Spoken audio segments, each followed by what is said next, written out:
আমসত্ত্ব দুধে ফেলি, তাহাতে কদলি দলি, হাপুস হুপুস শব্দ, চারিদিক নিস্তব্ধ। মনে পড়ছে লাইনগুলো? বলুন তো এর পরের লাইনটা কি?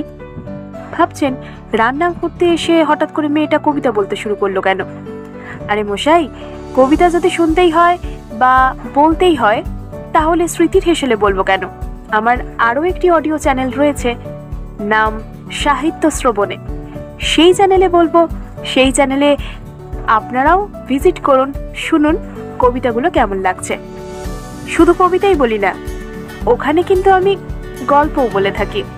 তাই গল্প শুনতে চাইলেও কিন্তু সাহিত্য শ্রবণে চ্যানেলটি ভিজিট করতে পারেন। লাইক, শেয়ার, কমেন্ট, সাবস্ক্রাইবের অনুরোধ রইল প্রথম থেকেই। যাই হোক, আজকের রেসিপি কিন্তু আমসত্ত্ব।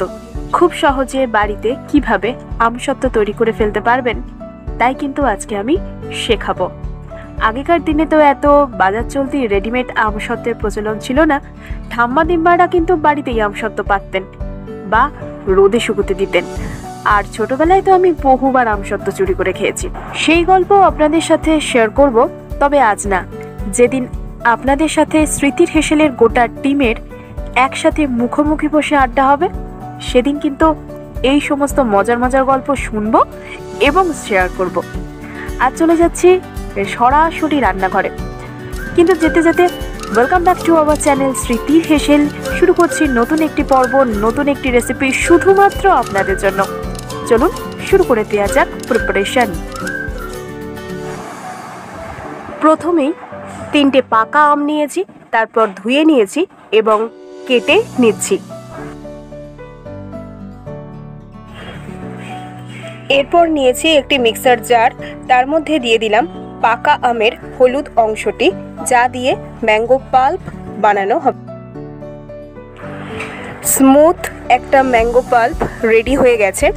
এবার চলে যাব রান্নাঘরে।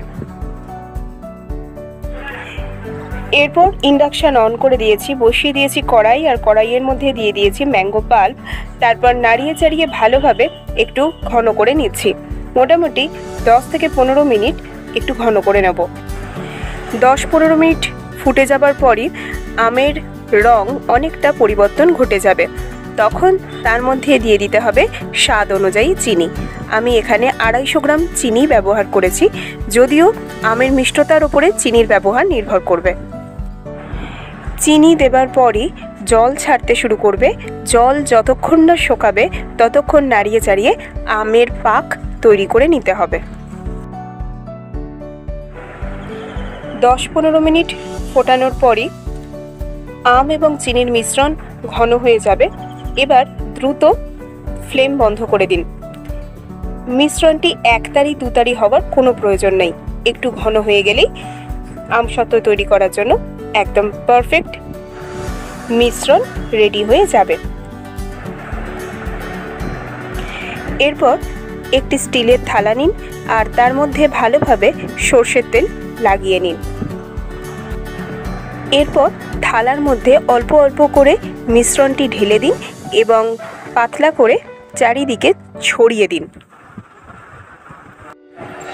তারপর যে জায়গায় সবথেকে বেশি রোদ আসে সেই জায়গায় থালাটি বসিয়ে দিন এবং শুকাতে সময় দিন।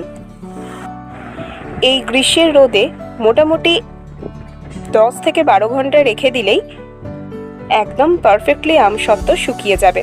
দেখুন, আমি সন্ধ্যাবেলায় আমসত্ত্ব থালাটি নিয়ে এসেছি। দেখুন কত সুন্দর করে শুকিয়ে গেছে এবং টান দিলেই আস্তে করে ওপর থেকে উঠে আসছে। এরপর নিজের পছন্দসই শেপে ফোল্ড করে ফেলুন। ব্যাস, রেডি হয়ে গেল আমসত্ত্ব। তাহলে বন্ধুরা, দেখলেন তো খুব সহজেই বাড়িতে কোনো আর্টিফিশিয়াল কালার এবং প্রিজারভেটিভ ছাড়াই আমসত্ত্ব তৈরি করে ফেলা যায়। তাহলে চিন্তা কিসের? বাইরে থেকে কিনে আনারই বা দরকার কি? পাকা আম থাকতে থাকতে খুব দ্রুত আমসত্ত্ব তৈরি করে নেওয়াই যায় এবং এগুলি স্টোর করে বছরখানেক রেখে দেওয়াই যায়। আমার আজকের রেসিপিটি আপনার কেমন লাগলো জানান কমেন্টের মাধ্যমে। চ্যানেল সম্পর্কে এবং নতুন কিছু জানতে চাইছেন রেসিপি সম্পর্কে যদি আপনার কোনো মতামত থাকে তাহলেও সেটি কমেন্ট বক্সে জানিয়ে দিন। ভালো থাকুন, সুস্থ থাকুন। আর ভিডিও ভালো লাগলে লাইক, শেয়ার, কমেন্ট এবং সাবস্ক্রাইব করতে চ্যানেলটি ভুলবেন না।